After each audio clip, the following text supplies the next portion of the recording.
Ah, the gnomes. Or the other small people, as I like to call them. Nah, I'm kidding. Gnomes are unique. They're very, very cool, very, very fun, and much like halflings, I wonder why, but we've never actually had any gnomes in our party. Maybe just one in this one playthrough. But in any case, what is it about gnomes? Well, number one, unlike the halflings, because we're gonna be talking about that a lot, they have this different outview of the world. They are more about dedication and the delights of life rather than small pleasures. Okay, yeah, that doesn't really make a lot of sense, but they have this different twist. Gnomes are different than halflings in the fact that they get to live a very, very long life, like the elves. But unlike the elves, they're not all about sophistication and really getting into this one particular thing that you're very, very good at and just turning into a grandmaster or taking it as far as you can go. No, their whole disposition lies on the fact that they enjoy life. And so unlike the halflings who are all about this this accessibility and this commonness between people, gnomes are very specific, but they are very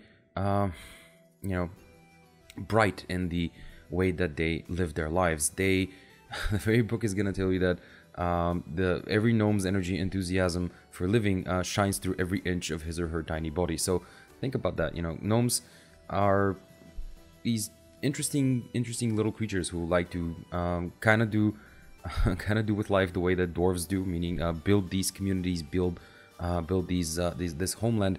But unlike the dwarves, they don't like to shut themselves in. As a matter of fact, they're very outgoing. They like nature. They like the open world, and like the elves, they like to dedicate themselves. They like to explore different things that other races might find just outright insane.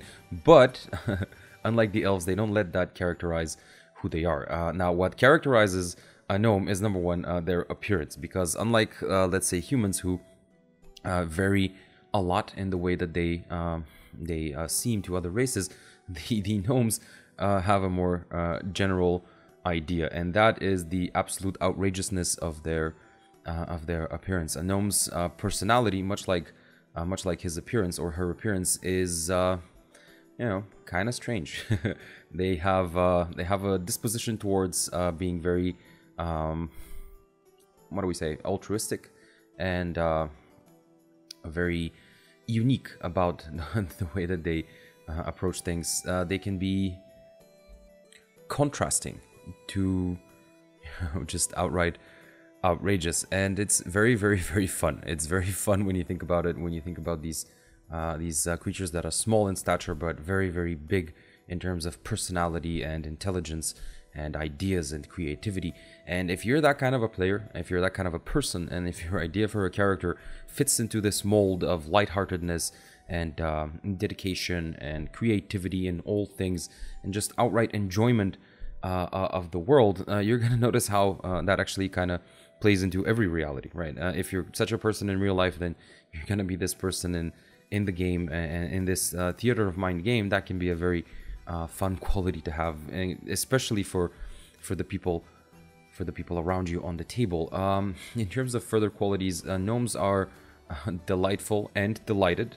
Both, they kind of go both ways, and they're also very dedicated to certain things in life that they deem interesting or simply puzzling.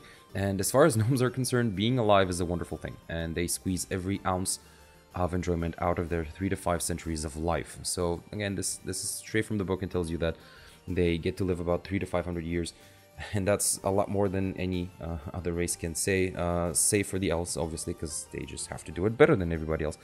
But again, gnomes, with their long lives and with this very refined disposition towards the world, can achieve great things. In terms of their ways of living, they make their homes in hilly woodland lands.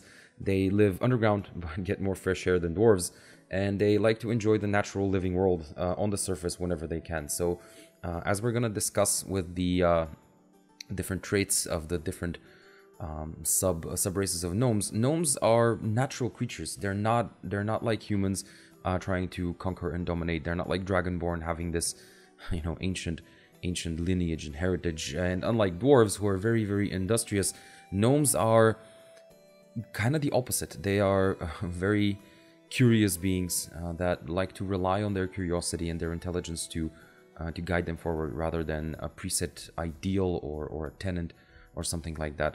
And again, gnomes appeal to a lot of people. Now, our party has been kind of unique in the sense that we haven't had a gnome player yet, but again, if you are this kind of person, or you have a person like this in your party, then smile, because, you know, either you do all the time or you're about to, trust me. And the thing about gnomes is that they like to explore the world. Now, they are curious and impulsive, and they might take up adventuring as a way to see the world, or you know, just for the love of exploring, because hey, you know, why not make a map of the world? That's actually a perfect example of a gnome, of a gnome's way of thinking. Like, there is none, right, in our village or in our little community, so I'm gonna go out and make one. Hey, you know, it's gonna take me about 150 years, right? And I might, you know, run into some people and start up adventuring and end up doing a whole bunch of other things, but at the end of the adventure, I'm gonna have my map, and that's gonna be that. So there you go. In terms of just applicable, you know, traits and skills, gnomes tend to start off with a higher intelligence than other races. Their intelligence score is increased by 2. So that is their main trait, like the elves and their dexterity, like the dwarves with their stoutness and their constitution. Gnomes, just, you know, very, very, very intelligent people. I think that's why they're so happy, actually, because they have found out that, hey, happiness is the way to go. And I think that's a very intelligent way of looking at things. Again, personal view, could be wrong. Have thought that I'm wrong for a very long time, but that's a different topic. So, in terms of age, gnomes are considered to be adult at the age of 40 or around that age. They can live up to 350 to almost 500 years. And in terms of alignment, I mean, come on, think about what we've been talking about. Gnomes are most often good. They are lighthearted, kind-hearted people, and those who tend towards law are sages and engineers and researchers and scholars, investigators. You kind of get the point. While those who tend towards the more chaotic, you know, side of things are minstrels and bards and rogues and tricksters and wanderers and, you know, people who just want to make a map or something along those lines. You get the point. And yeah, there are other small tiny little bits, but that's the thing about gnomes. They're actually very they're very well written in the book, and you don't really have to go into the extended lore, even though you can, to kind of get the idea and have a few laughs along the way. Now, in terms of size, gnomes are between 3 to 4 feet tall and average about 40 pounds, so their size is small. Like the halflings, you get to play a small character. Now, in the sense of gnomes, I can't really imagine any other way of playing, right? I mean, I can't imagine this particular set of ideas for a character in any other packaging than a small one. In terms of speed, kind of standard, 25 feet, just because you don't have the same stride. Now, unlike the halflings, gnomes have dark vision, right? Because they do live underground. They do have this adaptable vision. And one thing about the separation between halflings and gnomes is that halflings are more about the, you know, I'm gonna call it the human side of things, but it's more about the approachable side, the base, the base side of things. They are brave and lucky and outgoing and just up courageous and stout, while gnomes are more about the intellectual side of things. So gnomes are cunning, and it's the first ability that you're going to see is literally called Gnome Cunning. You have advantage on all intelligence, wisdom, and charisma saving throws against magic. So there you go. Like, gnomes are all about thinking their way out of situations and being able to, you know, protect themselves from the more devious types of magic. So yeah, a fireball is going to scorch you, but something like Gias, that's different. That's a very different kind of magic, and gnomes are naturally resistant to that kind of manipulation. So that's it. That's all you get as a base for a gnome. And then languages, obviously, you can read, write Common and Gnomish. Now, the Gnomish language, which uses the Dwarven scripture, keep that in mind. The Dwarvish script is right below in the book, and Gnomish is renowned for its technical treatises and its catalogs of knowledge about the natural world. So yeah, obviously gnomes are going to use their language to catalog and make you know, the encyclopedia of the world. So again, think about that. Think about whether this fits your idea for a character, or maybe you just have ideas as you're reading this right now in the book. So in terms of sub-races, forest gnomes, right? The first sub-race of gnomes. And the name kind of gives it away, right? As a gnome would tell you. But as a forest gnome, you have a natural knack for illusion and inherent quickness and stealth. So those are going to be the main characteristics of the sub-race. And that is reflected in their ability score increase. So your dexterity increases by 1. So couple that with your intelligence, and you're obviously kind of like the elves. You know, you're fast, you're intelligent, you are astute, and you're gonna make for a very good arcane trickster, or a wizard, or just up a rogue. So something like that, something along those lines. Again, that is in no way intended to shoehorn you into anything. As a matter of fact, save for some very, very outrageous idea, you can just as easily have a gnome fighter than a half-orc wizard. Although, again, half-orc wizard, that's an interesting idea. You know, maybe someone in our party should try that. In any case, natural illusionists. Now, forest gnomes are known for their trickery, and you know the minor illusion cantrip, for which intelligence is your spellcasting ability. Well, yeah, I mean, just right off the bat, right with this, you kind of get the idea behind forest gnomes. They are known for playing tricks on travelers, and you know, having this lighthearted fun that potentially can end in further disaster. But their intentions are mostly good, and speaking with small beasts is the second trait that you can have. Through sound and gestures, you can communicate simple ideas with small or smaller beasts. Forest gnomes love animals and often keep squirrels, badgers, and rabbits and stuff like that as companions. So yeah, this is the more natural oriented variety of the main idea, and it's very, very fun. I have played a forest gnome illusionist wizard. I know, not very creative, but that was the idea behind the character. And the actually, that was one of the most fun things I've ever done in D&D, kind of like my halfling attempt. But in any case, if this fits into your build, or rather, if your build fits into this concept, then you are in for a world of fun, and I really, really envy you. Now, moving past that, rock gnomes. As a rock gnome, you have a natural inventiveness and hardiness beyond that of other gnomes. So, you know, them's the tough ones, right? Or so it would seem, right? Starting off with this kind of a sentence, but no, rock gnomes are actually the other variety, and they're more of the shut-ins. They're more of the variety of people who would close themselves in and really devote themselves and their time into, well, discovery. And that's an interesting thing. In any case, their constitution score increases by 1, and the very next ability is going to tell you all you need to know. It's called Artificers Lore. Whenever you make an intelligence check related to magic items, alchemical objects, or technological devices, you can add twice your proficiency bonus. So kind of like stone cutting for dwarves, but with all manner of things that require inventive thinking. So instead of any proficiency bonus that you normally apply, you're going to apply double that amount. And that means that you're very, very good at discerning things that are magical, or rather their qualities. You're very good at understanding how a mechanical toy, for example, is put together. And just think about that concept. Like the rock gnome is the kind of character who's gonna sit down and start building something, and might end up being an alarm clock or a grenade, right? You never know, but you kind of get the point. The last ability, or rather the last idea behind the rock gnomes, is called Tinkerer, and you have the proficiency with artisan tools. More specifically, the Tinker's tools. Using those tools, you can spend 1 hour and 10 gold pieces worth of materials to construct a tiny clockwork device. Now, yeah, there are some pre-suggested ones, like a clockwork toy and a fire starter and a music box and stuff like that. But again, you know, more, let's say, curious minds might delve into different things. And this is all up to you, right? This is literally a key to your imagination that you can just up and do outrageous things.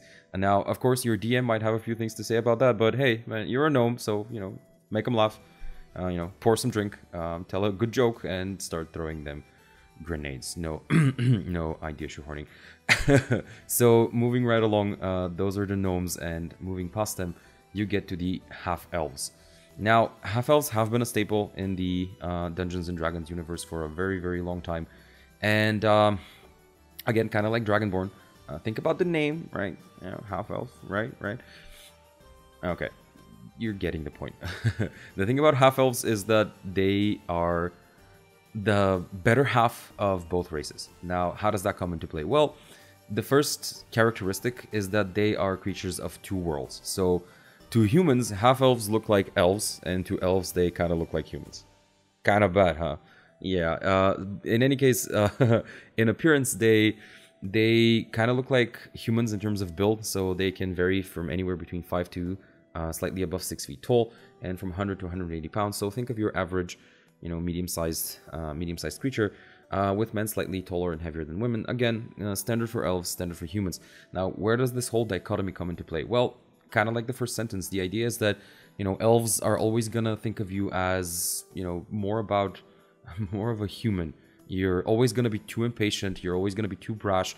You're always gonna be too ambitious, too creative, too willing to go outside of the natural bounds and the traditional lore. While for humans, you're always gonna have this elven quality about you. You're always gonna be too pretentious and too refined and just outright too boring.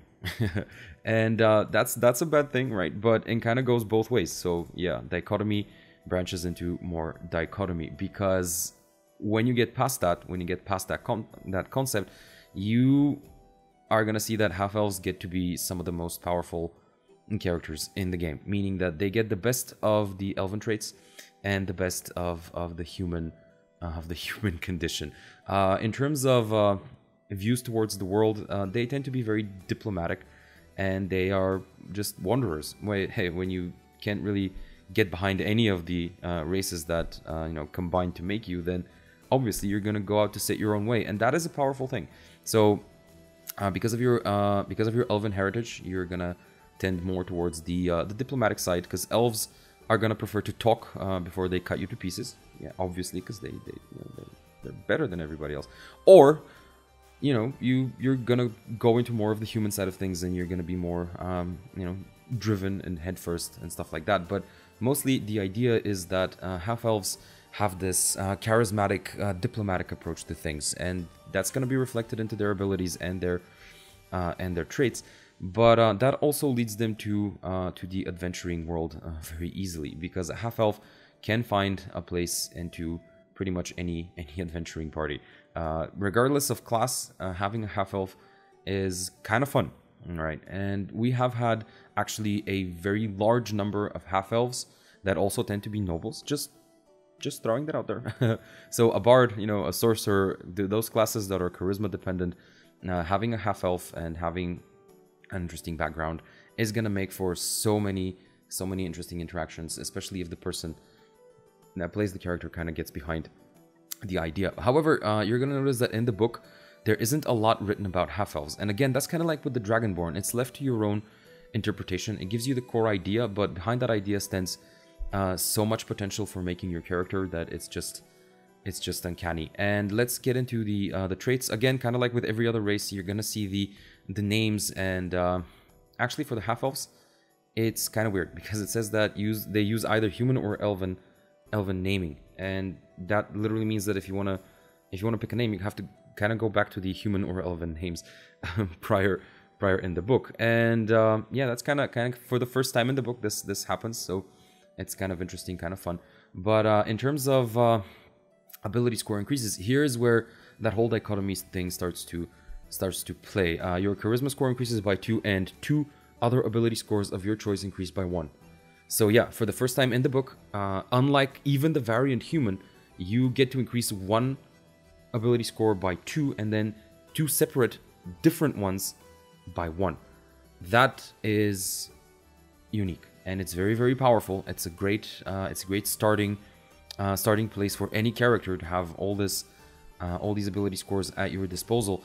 And again, think about what we were talking about previously. You kind of have to imagine that you're getting the best of both your parents, right? You get to have the inner strength that comes from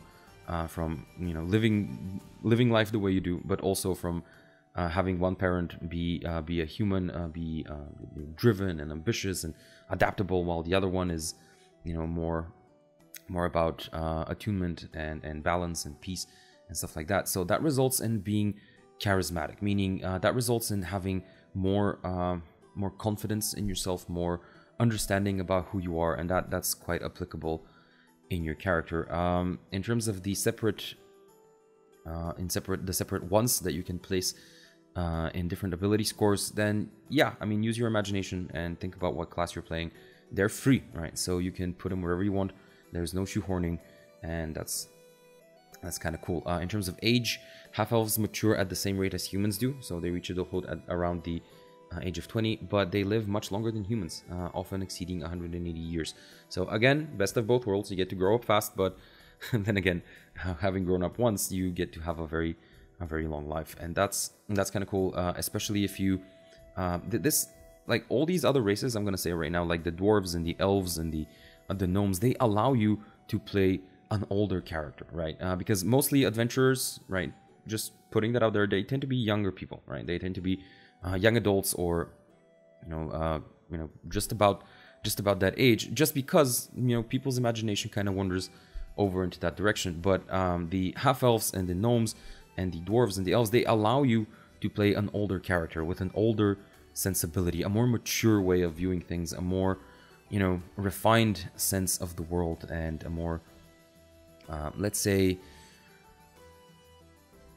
uncompulsive behavior. Let's leave it at that. In terms of alignment, half-elves share the chaotic bent of their elven heritage. They value both personal freedom as well as creative expression, demonstrating neither love of leadership nor desire for followers. So yeah, that kind of goes into the whole part where you're not really accepted anywhere.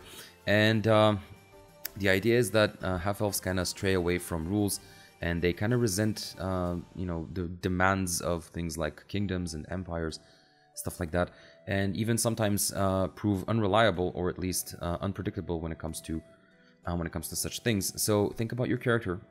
Most of our half-elf characters have kind of gone down that path, right? And there's a reason for it. So size, again, your size is medium, between 5 to 6 feet tall, and your base walking speed is 30 feet. So again, very standard, kind of like the human, kind of like the elf. Dark vision. You get to have dark vision because of your elven parentage. That's kind of fun. That's kind of cool. I'm gonna say right now, half-elves get to have all the coolest things. Just throwing that out as an idea. Dark vision and Fey ancestry, same thing as your elven parent, but then you get to have skill versatility. You gain proficiency in 2 skills of your choice. So that kind of ties into more of the human side of things, right? Because your character, your demeanor is gonna be adaptable, flexible, and that's 2 skills. So unlike the variant human, which only gets 1, you get to have 2. Now there's no feat, but again, that is the reason why I allow the variant human rule, because it allows the humans to have this unique trait, while the half-elves, which are again kind of the best of both worlds, they can have an entirety of 2 skills at their disposal. And again, your languages, you can speak, read, and write Common, Elvish, and 1 extra language of your choice. So a combination between the human rule, where you get to pick 1 extra language of your choice, and Common, and the elves, who always kind of have to know Elvish. So think about all those things. Like again, I'm saying it again. Our party has had a great number of half-elves in terms of sorcerers and bards, and it's kind of cool. It's kind of obvious. It's out there, but it also allows you to put your personal spin on things. Allows you to have your personal, worldview about how you want to play this interesting concept. And I think it's very, very fun. I think it's very cool. It's very flexible in many ways, and it branches out into many things, many possibilities for characters, classes, even NPCs for those of you that have the inclination to DM. Now, moving past the half-elves, we get to the other half.